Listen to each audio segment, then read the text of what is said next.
Hello students, हम BSc part 1 में microbiology, mycology and plant pathology का पेपर पढ़ रहे हैं और इसमें हमने फंजाई स्कैलरोस्पोरा शुरू कर दिया था और कल इसके करेक्टर्स पिछले वीडियो में हमने एसेक्सुअल और सेक्सुअल स्ट्रक्चर इसके किस तरीके से बनते हैं, रिप्रोडक्शन कैसे होता है वो हमने बता दिया था। आज हम ले रहे हैं इसकी साथ में इससे होने वाली disease green ear disease of bajra.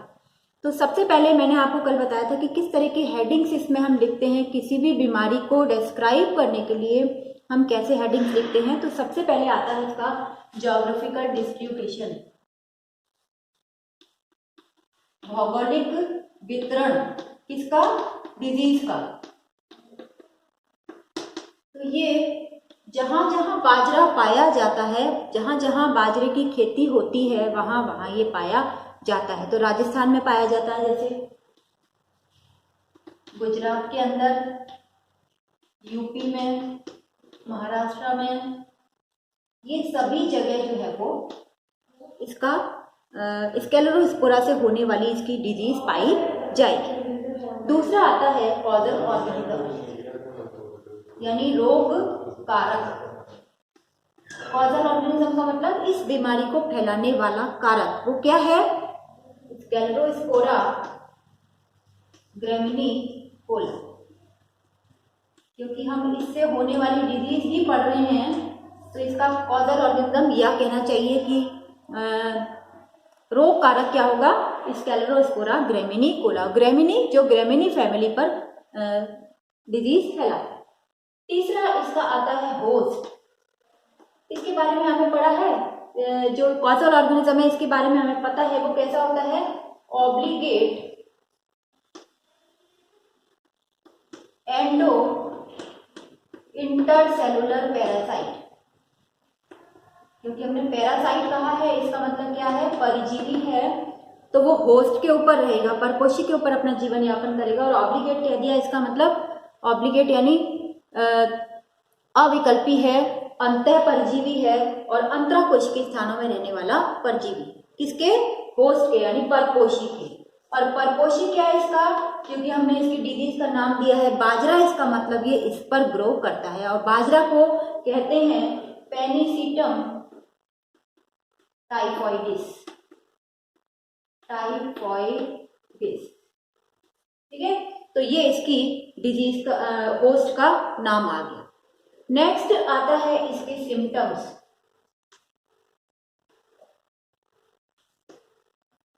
Symptoms क्या है इसके? सब सिम्टम्स जो है इसके हम इसके ऊपर आते हैं लीव्स के ऊपर, जो हमने कल आपको बताया था, लीव्स पर, स्टेम पर और इसके इन्फ्लोरेसेंस पर यानी पुष्प क्रम पर।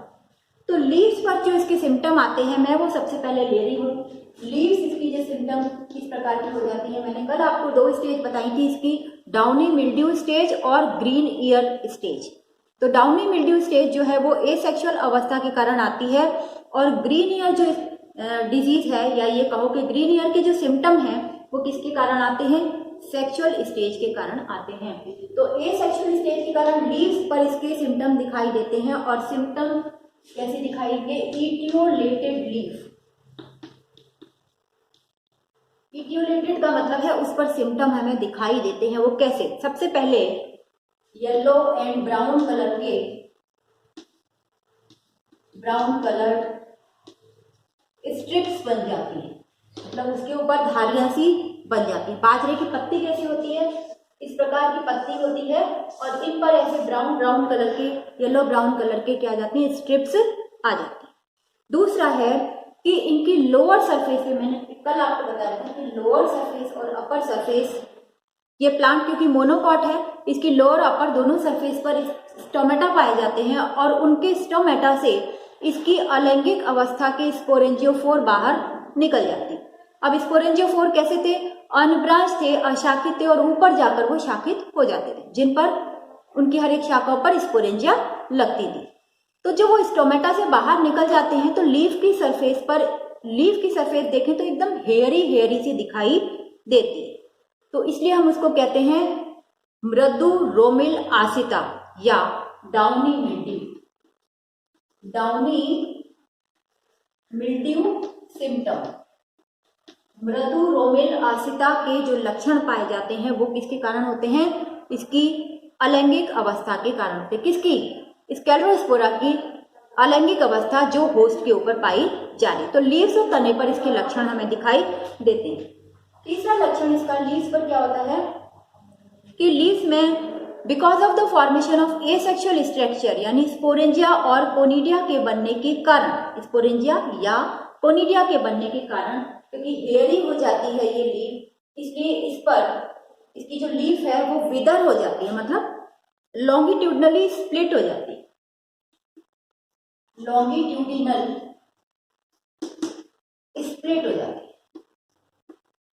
स्प्लिट का मतलब लंबी लंबी दरारें इसके अंदर पड़ जाती हैं। हमने कहा कि यहाँ येलो ब्राउन कलर की स्ट्रिप्स पड़ जाती है, जहां पर स्ट्रिप्स आती हैं ये वहीं से ये पूरी की पूरी कट जाती है। तो एक तरीके से ये लीफ है जो वो डिस्टॉर्टेड हो जाती है, डिस्टॉर्टेड लीफ, या कहो कि ट्विस्टेड हो जाती है, क्योंकि कट जाती है तो वो ट्विस्ट हो जाती है। देन हम इसके सिम्टम लीव्स के बाद स्टेम के अंदर देखें तो स्टेम जो है इसका कैसा हो जाता है? स्टंटेड। स्टंटेड का मतलब है बौना, बौना हो जाता है। तो ये सारी सिम्टम जो है वो किसके कारण आते हैं? इसके स्क्लेरोस्पोरा की because of the asexual structure of Sclerospora. ठीक है, स्क्लेरोस्पोरा के अलैंगिक रचनाओं के लीव्स और तने में बन जाने के कारण ये लक्षण आते हैं। कौन से? लीव्स इलिवेटेड हो जाती है, स्टेम बौना हो जाता है, और बाकी इसके जो सिम्टम आते हैं, दूसरी प्रकार के सिम्टम आते हैं, वो है ईयर में, यानी बाली बनने के समय इसमें आते हैं, पुष्पक्रम बनने के समय आते हैं, और वो सिम्टम होते हैं इसके कौन से? ग्रीन ईयर डिजीज वाले। जो ग्रीन ईयर यानी कि बाली जो है वो ग्रीन में परिवर्तित हो जाती है, और वो किसके कारण आते हैं? वो लैंगिक अवस्थाओं के कारण आते हैं।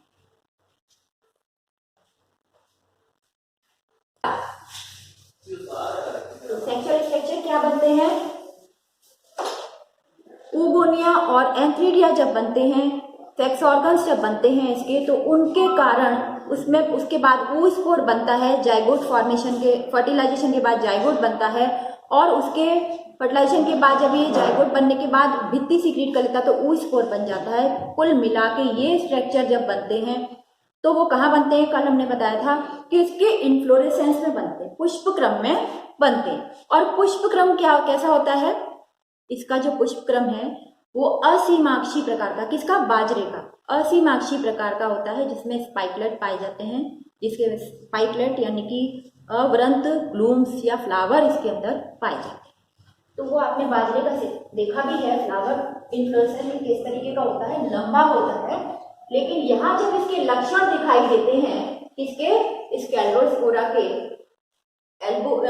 इसकी ऊगोनिया और एंथ्रीडिया इसके अंदर बन जाती हैं, तो वो लक्षण किस में परिवर्तित हो जाते हैं? कल आपको बता दिया था, ग्रीन ईयर सिम्टम। किसमें? ईयर में, यानी इसकी जो बाली है वो उसमें दानों की जगह पे, बाली आपने देखी उसका जो सॉलिड सा एक कहना चाहिए सिट्टा जो है वो बाजरे का वो सॉलिड होता है एकदम, तो जो हेड है उसका वो सॉलिड पाया जाता है। लेकिन because of the formation of oogonia antheridia it becomes loose. ठीक है, तो क्या हुआ कि जो सॉलिड हेड है वो किस में परिवर्तित हो जाता है? लूज हेड में परिवर्तित हो जाता है। क्यों? क्योंकि इसमें ऊगोनिया और एंथ्रीडिया बनने के कारण इसकी जो बीज है वो तो बन ही नहीं पाते हैं, और जो इसका पूरा इन्फ्लोरेसेंस है वो विकृत हो जाता है। कल हमने इसको बताया था कि जो इसके ग्लूम्स हैं वो क्या हो जाते हैं, यानी कि जो इसके पुष्प हैं वो कैसे हो जाते हैं? स्टेराइल। तो क्योंकि इसके जो फ्लावर हैं वो कैसे हो जाते हैं? स्टेराइल। स्टेराइल का मतलब बंद हो जाते हैं। दूसरा, इसके जो स्टेमन्स हैं, स्टेमन, कार्पल्स और जो ग्लूम्स में क्या क्या है? पुष्प में क्या क्या है? सेपल, पेटल, एंड्रोशियम, गाइनोशियम, ये चारों पार्ट इसके कैसे हो जाते हैं? स्टेराइल हो जाते हैं। पार्ट्स ऑफ फ्लावर इसमें कन्वर्ट हो जाते हैं ग्रीन लीव्स में कन्वर्ट हो जाते हैं। और ये भी लीव्स भी कैसी होती हैं, डिस्टॉर्टेड लीव्स होती हैं, टेढ़ी मेढ़ी होती हैं, यानी कि मुड़ी हुई होती हैं, या हम कह सकते हैं डिस्टॉर्टेड ग्रीन लीव्स। तीसरा, इसके जो ब्लूम्स का नंबर है, नंबर ऑफ ब्लूम्स जो है यानी पुष्पों की संख्या है पुष्प क्रम में, वो इंक्रीज हो जाती है। पुष्प खराब हो रहा है, उसकी एक पुष्प किस में परिवर्तित होगा, एक फल में परिवर्तित होगा, ठीक है, लेकिन फल में परिवर्तित होगा, एक पुष्प एक फल में परिवर्तित होगा। लेकिन यहाँ क्या है, जब ब्लूम्स की संख्या बढ़ जाएगी और ब्लूम्स खराब हो रहे हैं तो क्या होगा कि उसमें पत्तियों की, प्रत्येक ब्लूम की जो पार्ट्स हैं, प्रत्येक पुष्प के जो पार्ट्स हैं वो किस में परिवर्तित हो रहे हैं, ग्रीन पत्तियों में परिवर्तित हो रहे हैं। क्योंकि हमें पता है कि पत्ती जो है वो, जो फ्लावर है वो पत्ती का ही एक रूप है, लेकिन वो कैसा होता है, फ्लावर का रूप ले लेता है बाद में, यानी उसका जो डेवलपमेंट है वो पत्ती की तरह ही होता है और ऊपर जाके वो फ्लावर में डेवलप हो जाता है। तो ये जो प्रत्येक पार्ट है फ्लावर का वो कैसा हो जाता है, स्टेराइल हो जाता है, ग्रीन लीव्स में परिवर्तित हो जाता है। और हम कह रहे हैं कि नंबर ऑफ ब्लूम्स या नंबर ऑफ जो पुष्प का नंबर है वो बढ़ जाता है, यानी इंक्रीज हो जाता है। तो क्या होगा, वहां पर बहुत सारी ग्रीन लीव्स जो है वो मुड़ी हुई, हर पुष्प का जो पार्ट है वो सारा ग्रीन ग्रीन ग्रीन ग्रीन हो जाएगा और मुड़ी तुड़ी सी पत्तियां इसके अंदर हो जाएंगी। तो नेक्स्ट पॉइंट है इसका, नंबर ऑफ ब्लूम्स या पुष्प की संख्या इंक्रीज हो जाती है, ठीक है। और वो इंक्रीज होने के कारण उसमें क्या दिखेगा, हमें केवल ग्रीन ग्रीन लीव्स दिखाई देंगे। चौथी बात कि इसका जो पूरा प्लांट है, यदि हम कहें प्लांट जो है वो कैसा हो जाता है, स्टंटेड। स्टंटेड का मतलब है बौना रह जाता है, लेकिन उसमें बौने प्लांट के अंदर जो हेड है उसका जो सिट्टा है वो सिट्टे की तरह ना दिख के एक ग्रीन लीव्स का एक गुच्छा हमें दिखाई देता है। कुछ पार्ट्स इसके हाइपरट्रॉफाइड हो जाते हैं, लोअर पार्ट्स में अतिवृद्धि हो जाती है, वो कहलाते हैं हाइपरट्रोफॉइड। हाइपरट्रॉफी कहलाती है अतिवृद्धि। और हमने आपको बताया था जैसे ये हेड है, तो ये हेड न होकर इनकी जगह दाने वाने लगेंगे ना मुख्य इसमें। तो जब यदि सिट्टा बनता है तो उसकी जगह क्या होता है, एक सॉलिड स्टैक पोर्शन होता है जिसके अंदर सॉलिड दाने लगे हुए होते हैं। लेकिन ये सॉलिड तो बना नहीं, लूज हेड हो गया। तो यहाँ जितने भी फ्लावर जो फल में परिवर्तित होने वाले थे वो सभी इस तरीके की पत्तियों में परिवर्तित हो जाते हैं और ये पत्तियां एक दूसरे पर ओवरलैप करती हैं। ये यहाँ की हो गई, आगे वाली पत्तियां होंगी इस तरीके की, इस पर ऊपर की तरफ पत्तियां होंगी। तो ये पूरा का पूरा पत्तियों से ढका हुआ हमें दिखाई देता है। अब आप देख सकते हैं सिट्टा कैसा होता है, जिसमें सॉलिड, यदि हम उसका चित्र बनाएं बाकायदा तो वो इस तरीके का बनेगा कि जिसमें हमें सॉलिड से बाजरे के दाने यूं लगे हुए पूरे दिखाई देंगे। लेकिन ये कैसा दिखाई दे रहा है हमें, leafy structure, green leafy structure दिखाई दे रहा है। तो इसलिए हम इसको कहते हैं, क्योंकि बाली है ये, इसलिए हम इसको कह रहे हैं ग्रीन ईयर डिजीज। तो कि पूरी की पूरी बाली जो है वो ग्रीन परिवर्तित हो जाती है, यानी इन्फ्लोरेसेंस कहना चाहिए पूरी तरीके से खराब हो जाता है। तो ये हमने इसकी सिम्टम की बात की। तो सिम्टम दो तरह के हो गए, लीव्स पर, तने पर पाए जाने वाले, जो हमने कल भी बताया था, अलैंगिक अवस्था के कारण, और लैंगिक अवस्थाओं के कारण ये सिम्टम इसके इन्फ्लोरेसेंस के अंदर या पुष्प क्रम के अंदर आते हैं, ठीक है। नेक्स्ट इसमें आता है इसकी इटियोलॉजी क्या है। इटियोलॉजी का मतलब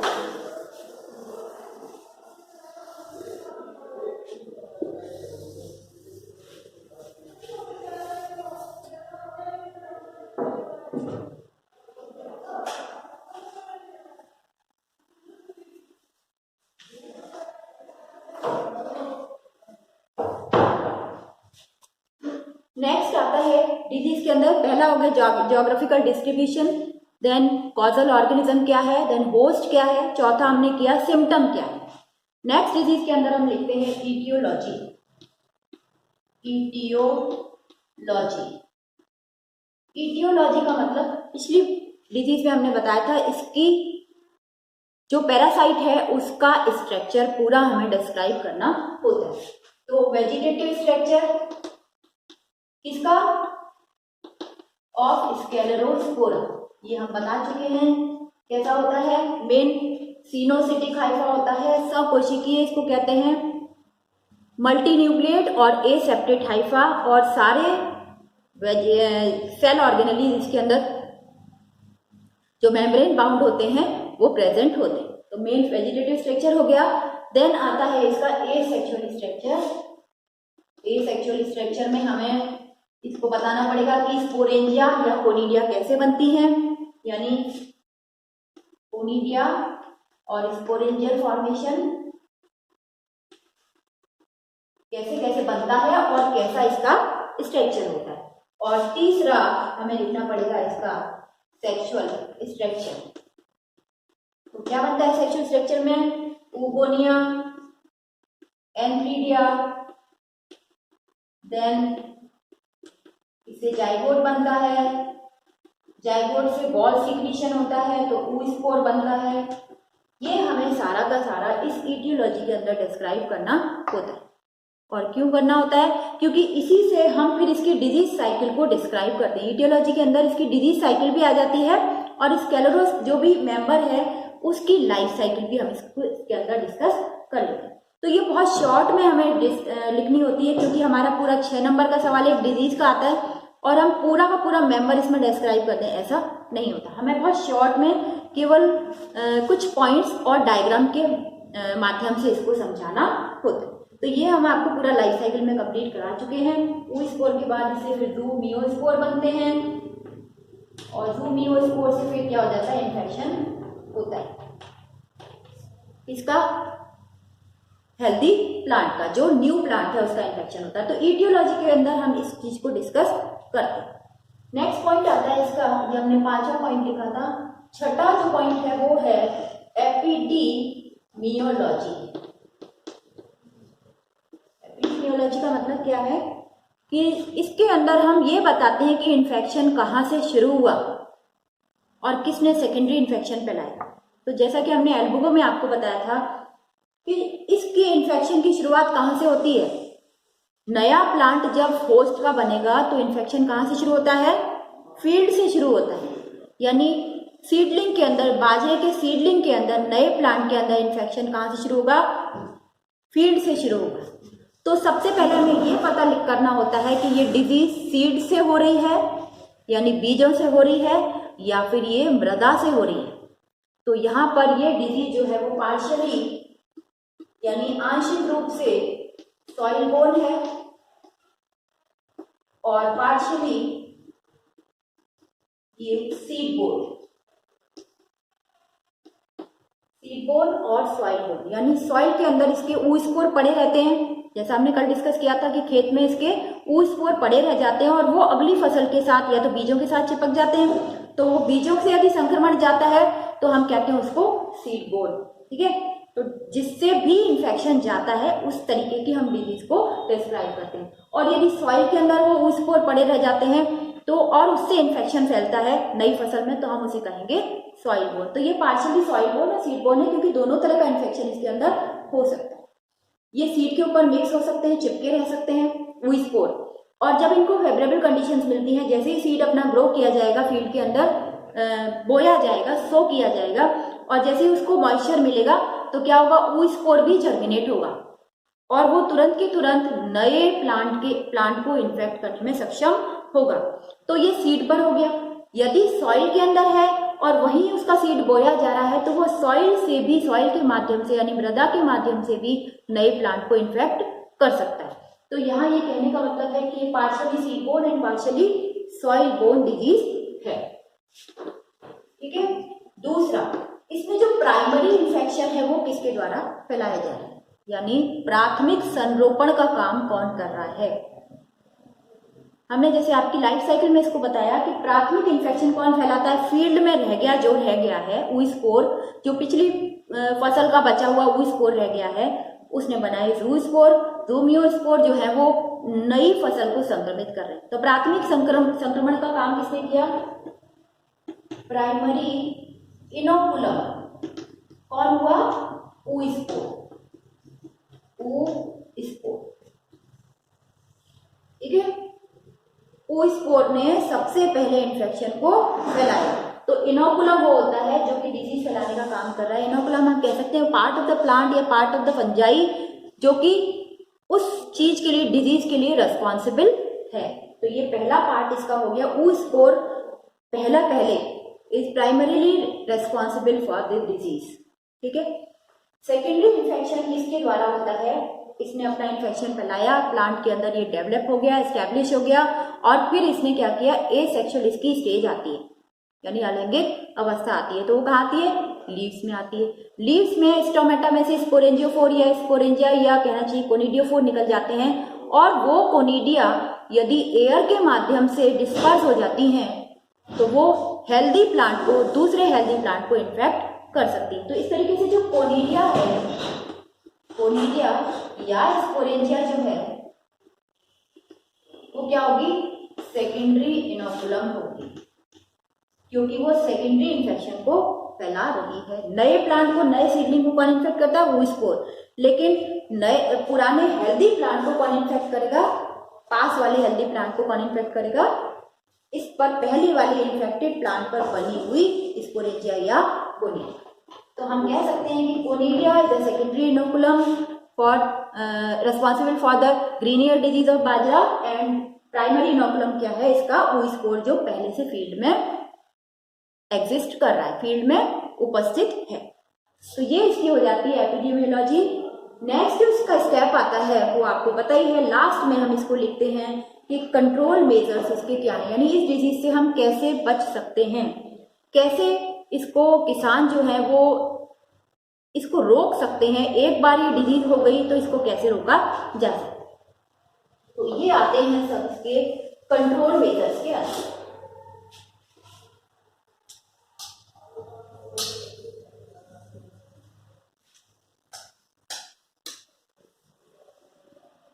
तो कंट्रोल मेजर्स इसके क्या हैं, जैसा हम समझते हैं कि ये डिजीज होती है सॉइल बोर्न और सीड बोर्न, यानी सॉइल से भी हो सकती है, सॉइल में फैले हुए oospore से हो सकती है, या फिर सीड में चिपके हुए oospore से शुरुआत हो सकती है। तो हम उसको कैसे बचें उससे, या तो हम सीड ट्रीट करें, केमिकली ट्रीटेड सीड यूज करें, या हम क्या करें, पहले ही हम क्रॉप रोटेशन करें।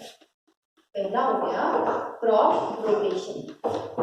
क्रॉप रोटेशन का मतलब है कि एक बार एक फसल बोई जाती है और उसके होने, उसमें डिजीज हो जाती है, बीमारी हो जाती है, तो उसके जो बचे कुछ पार्ट हैं, डिजीज पार्ट हैं, उनके साथ साथ जो फंगस है वो भी यानी कि फील्ड के अंदर विद्यमान रहती है, जैसा कि oospore इसमें रहता है। वो सुप्त अवस्था में पेरिनेटिंग बॉडी की तरह उसमें फील्ड में पड़ा रहता है और अगली फसल को वो इन्फेक्ट करता है। यदि ऐसा किया जाए कि जो एक बार बाजरे की फसल बोई गई है, दूसरी बार उस फसल को न बोए, कम से कम 3-4 साल का इसमें गैप रखा जाए, तो वो जो oospore जो फील्ड में पड़ा हुआ है वो क्या होगा, वो जर्मिनेट होगा नहीं, क्योंकि उसको एक स्यूटेबल होस्ट नहीं मिलेगा। और होस्ट नहीं मिलेगा क्योंकि आपको पता है इनकी होस्ट रेंज अपनी अलग है।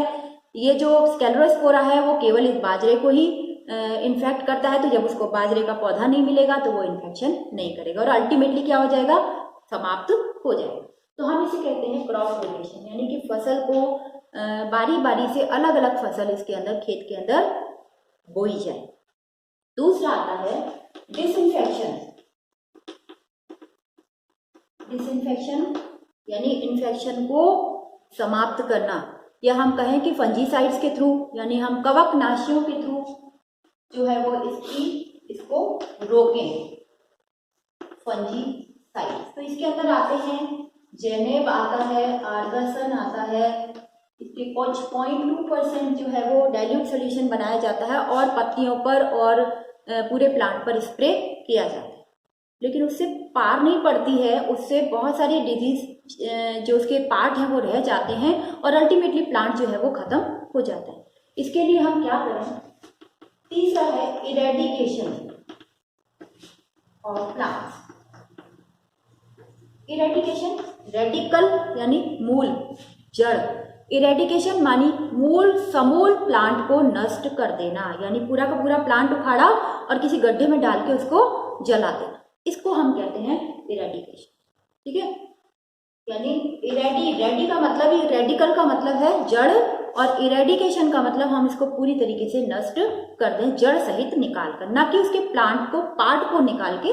प्लांट पार्ट को भी हम निकाल सकते हैं, जैसे लीव्स इसकी डिसइंफेक्ट दिख रही है हमें, वो इन्फेक्शन दिख रहा है, तो हम लीव्स की, जैसे हमारे किसी पौधे में कीड़ा लग जाता है, हम उस पर्टिकुलर पार्ट को निकाल कर कट करके अलग डाल देते हैं। यहाँ क्या है, क्योंकि ये एंडोपैरासाइट है, पूरे के पूरे प्लांट के अंदर ही अंदर फैल रहा है। आपको दिखाई कब दे रहा है, जब उसकी लीव्स दिखाई दे रही है या उसका इन्फ्लोरेसेंस बन रहा है, यानी पुष्पक्रम बन रहा है। तो आप इतनी देर करें, इससे अच्छा है कि उस दूसरे प्लांट को, हेल्दी प्लांट को इन्फेक्ट करें, इससे अच्छा है कि उस प्लांट को ही निकाल कर जड़ सहित नष्ट कर दिया जाए। इसके बाद आते हैं केमिकली ट्रीटेड यूज सीड्स जो है वो यूज किए जाए।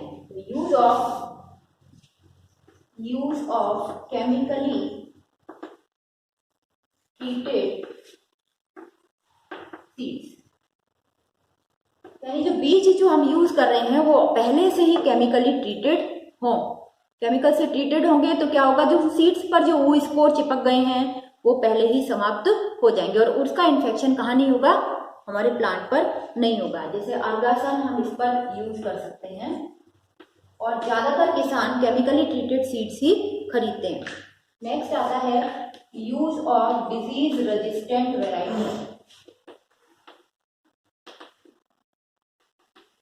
रोग प्रतिरोधी किस्मों का यूज करना। बाजरे की बहुत सारी किस्में ऐसी उपलब्ध हो चुकी हैं जिनको हम रोग प्रतिरोधी बना चुके हैं, तो यदि उन किस्मों का यूज किया जाए उन सीड्स को बोने में, तो हमारी फसल क्या होगी, पहले से ही प्रतिरोधी है, तो उस पर इन चीजों का इफेक्ट नहीं आएगा। तो हमारे कहने का क्या मतलब, एक और चीज रह जाती है, एक ह्यूमिडिटी कंट्रोल भी होना चाहिए, जिससे क्या होगा, बहुत ज्यादा मात्रा में पानी नहीं दिया जाना चाहिए, ह्यूमिडिटी कंट्रोल भी होना चाहिए। बहुत ज्यादा आर्द्रता यदि होगी तो क्या होगा, प्लांट अपने आप से उसको नमी ज्यादा मिलेगी, स्पोरेंजिया का डेवलपमेंट ज्यादा होगा, उससे डू स्पोर्स ज्यादा बनेंगे और दूसरे प्लांट का इन्फेक्शन का खतरा ज्यादा रहेगा। इसलिए ह्यूमिडिटी कंट्रोल जो है वो बहुत जरूरी है। तो ये आज हमने पढ़ी है स्क्लेरोस्पोरा ग्रैमिनिकोला से होने वाली बीमारी, ग्रीन ईयर डिजीज ऑफ बाजरा, जो कि बाजरे के अंदर ही है। अब आपके इसके दो मेंबर खत्म हो गए हैं, ओमाइसिटीज के एल्बुगो और स्क्लेरोस्पोरा। इसको आपको उसी ढंग से पढ़ना है जहां पर कि इसके अंदर डिफरेंस है। एल्बुगो स्क्लेरोस्पोरा को आप साथ पढ़िए और जहां पर इसके डिफरेंस हैं उन्हीं के अंतर, एक मेंबर आप पूरा कर लीजिए और जहां अंतर है, अंतर से उसको आप याद रखिए, आपको ये आराम से याद रहेगी। और डिजीज को हम इसी क्रम में लिखेंगे, एक एक क्रम हमें याद हो कि इसके अंदर क्या लिखना है। मेंबर आपको याद है तो डिजीज रटने की जरूरत नहीं पड़ेगी, अपने आप ही हम लिखते चले जाएंगे। Thank you.